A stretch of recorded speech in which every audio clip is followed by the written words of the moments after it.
Assalamualaikum warahmatullahi wabarakatuh. Halo sobat atas atas. Ini adalah konten kedua saya. Sebelumnya saya sudah buat satu video yang unboxing buku yang sebelumnya saya beli dan sekarang masih saya baca. Dan insya Allah jika sudah selesai saya mau memvideokannya, dan insya Allah dalam waktu dekat saya selesaikan bacaannya sambil mengisi waktu kosong. Di sesi ini saya mau membahas satu hal yang bagi saya sangat menarik, namun masih selaras dengan video sebelumnya, yaitu tentang literasi. Di video ini saya akan membahas tentang masalah literasi yang saya beri judul kelas literasi. Ikuti terus videonya sebelumnya dan jangan lupa klik tombol subscribe. Di sesi ini saya mau membahas masalah membaca. Saya yakin sobat semua cukup familiar dengan kata ini, apalagi jika disebut kata bacalah. Mungkin semua orang-orang muslim pasti paham makna dari perintah ini. Pertanyaannya, sudahkah kita baca? Ya, jika bukan karena kebutuhan, mungkin karena dorongan iman. Mungkin sobat semua sudah sering mendengar bahwa masyarakat kita divonis masyarakat yang malas dengan baca, atau dengan tingkat melek baca yang sangat rendah. Dalam studi terbaru dikatakan bahwa jika anak-anak Indonesia ditanya tentang mau ngapain atau mau buat apa, anak-anak Indonesia cenderung menjawab ingin menjadi content creator. Beda halnya dengan anak-anak Malaysia, jika ditanya mereka menjawab ingin jadi guru atau dosen. Dan anak-anak Singapura jika ditanya mereka ingin menjadi penulis. Tiga negara ini memiliki jumlah penduduk yang berbeda, budaya juga berbeda. Namun dari tiga data tersebut diambil kesimpulan bahwa kecenderungan anak-anak memilih pekerjaannya atau memilih mau jadi apa nanti ternyata berpengaruh atas bacaan mereka. Maka disimpulkan bahwa anak-anak Indonesia sangat rendah dalam minat baca. Ada pertanyaan mendasar, kenapa orang-orang kita cenderung malas untuk membaca? Mungkin alasannya beragam sekali ya. Ada yang alasannya memang gak biasa, baca habis itu pusing, tidak ada yang dipahami, atau bukan kebutuhan, tidak membawa manfaat, atau mungkin yang paling dasar sekali dalam kebutuhan manusia adalah membaca bukan sebuah kebutuhan yang dasar gitu. Itulah kenapa banyak orang memilih tidak membaca, karena di samping kehidupan mereka yang sangat sibuk dan tidak ada juga pembiasaan-pembiasaan baik dari kecil sampai dewasa, mereka tidak menemukan pembiasaan itu baik di lingkungan keluarga, pendidikan, atau mungkin di lingkungan masyarakatnya. Tadi ada pertanyaan, kenapa masyarakat kita rendah minat bacanya? Untuk selanjutnya saya juga akan mengajukan pertanyaan yang sama biar adil. Kenapa ada juga masyarakat kita yang masih suka membaca? Tentu jawaban ini membutuhkan argumentasi yang tepat supaya dapat diterima oleh semua pihak. Yang suka baca mungkin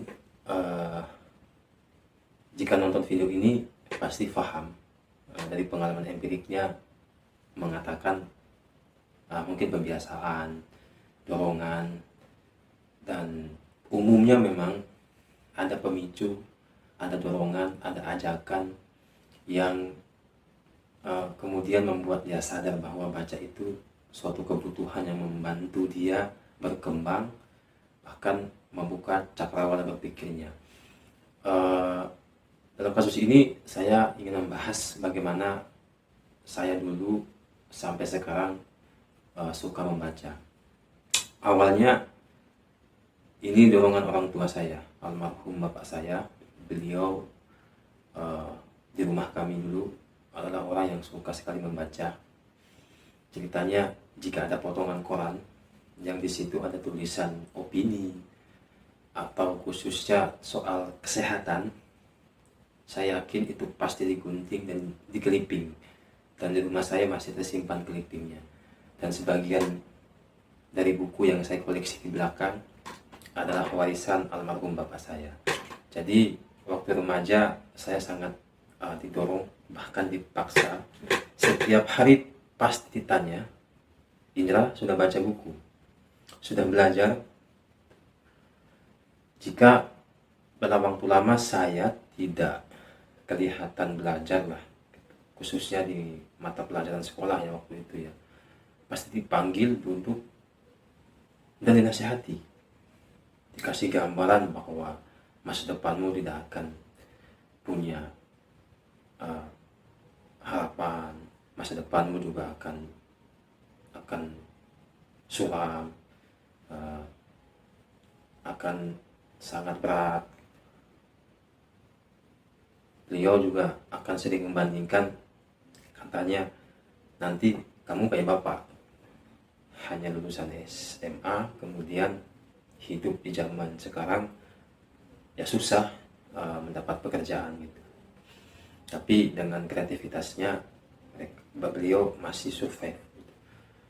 Berikutnya beliau tuh punya majalah-majalah lama sekali. Jadi disitulah saya suka membaca. Di kamar beliau saya sering masuk. Jadi alhamdulillah anak-anaknya itu masih sering keluar masuk kamar orang tua. Kebetulan saya cari itu buku majalahnya, saya baca di atas kasur. Sampai sekarang kemudian di zaman kuliah, alhamdulillah lagi, saya digiring oleh hidup bertemu dengan teman-teman yang memang pegiat literasi, diskusi, kemudian membantu saya semakin semangat untuk membaca. Kajian-kajian di kemahasiswaan itu sangat membantu saya menambah energi bahwa saya harus terus baca supaya lebih banyak yang dipahami. Itulah dasarnya kenapa saya sampai sekarang suka baca.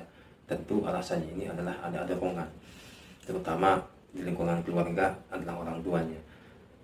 Apa itu pun alasannya kenapa saya ingin bikin perpustakaan mini di rumah.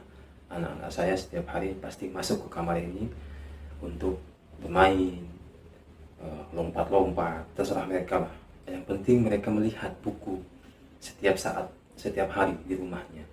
Karena dalam kebutuhan manusia, jika sering dilihat, maka ada ketertarikan dari apa yang dia lihat itu.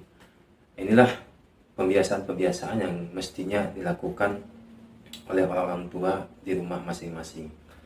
Tapi pertanyaannya kembali, kenapa masih ada banyak orang yang tidak suka membaca buku?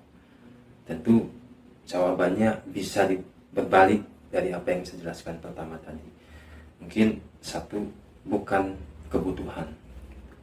Tapi bukan kebutuhan itu bukan jawaban yang pasti. Saya dulu tak berpikir, orang tua pun tak berpikir bahwa saya didorong baca itu untuk memenuhi kebutuhan. Tapi karena memang didorong, dipicu, digambarkan, dijelaskan bahwa baca itu pengaruhnya bagaimana, akhirnya membangun pola pikir dan mindset saya bahwa oh ya, baca itu pintar, menambah pengetahuan, dan masa depan bagus.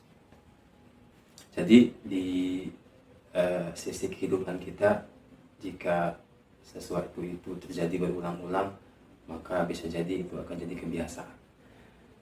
Begitu juga dengan membaca buku atau membaca apa saja, jika diarahkan, terus dinasihati, terus dibimbing, terus digambarkan, terus diperlihatkan, maka membaca juga akan menjadi kebiasaan bagi orang-orang tertentu.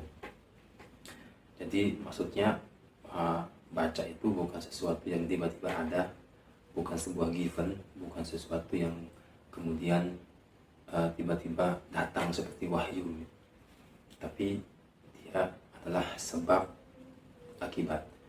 Baca adalah akibatnya. Jadi sebelum ada akibat tentu ada proses sebab yang membuat dia menjadi akibat. Jadi sebab inilah yang perlu kita perhatikan di lingkungan kita sehari-hari. Kebiasaan membajang buku di dalam rumah, atau hal-hal yang kemudian membuat orang itu bisa melihat sumber bacaan. Itu yang perlu dibagi oleh saya dalam sesi ini. Oke, sobat semua, itu video singkat tadi penjelasan tentang masalah membaca. Jika ada komentar silahkan beri komen di bawah. Jangan lupa juga like, share, dan subscribe YouTube ini agar berkembang. Berikutnya saya akan menyiapkan materi tentang 8 manfaat membaca buku. Terima kasih. Assalamualaikum warahmatullahi wabarakatuh. Salam literasi.